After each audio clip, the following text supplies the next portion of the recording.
नमस्कार, स्वागत आहे तुमचे आपल्या आवडत्या यूट्यूब चॅनल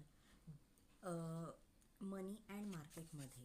आज आपण जाणून घेणार आहोत की शेअर बाजारात ट्रेडिंग करताना आपण कुठल्या गोष्टी केल्या पाहिजे आणि कुठल्या गोष्टी नाही केल्या पाहिजे, ज्यामुळे आपल्याला शेअर बाजारामध्ये नफा व्हायला मदत होईल।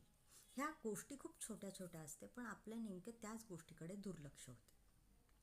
शेअर बाजारात ट्रेडिंग करताना ट्रेडरनी नेहमीच कमी कालावधी ट्रेंड आणि दैनिक चार्टचा वापर केला पाहिजे, त्यामुळं आपल्याला जास्त नफा मिळायला मदत होते। जसं की ट्रेंड इज युअर फ्रेंड असं म्हटलं जाते।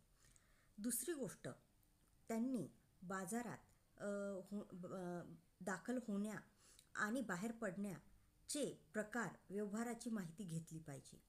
तुमचे नुकसान ॲव्हरेज करू नका, कारण की तुम्ही ट्रेडर आहात ना की गुंतवणूकदार। जसं की लोकांना सवय असते की एखादा शेअर जर खाली पडू लागला तर त्याच्यात आणखीन ॲड करायचे, पण त्याचा हा डाऊन ट्रेंड चालू झालेला असतो, त्यामुळं तो आपल्याला ॲव्हरेज करायचा नसतो, तर स्टॉप लॉस हिट करून बाहेर पडणे जास्त गरजेचे असते।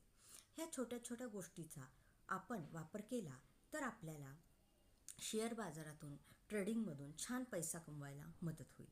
व्हिडिओ आवडला असेल लाईक करा, शेअर करा आणि चॅनलला सबस्क्राईब करा। धन्यवाद।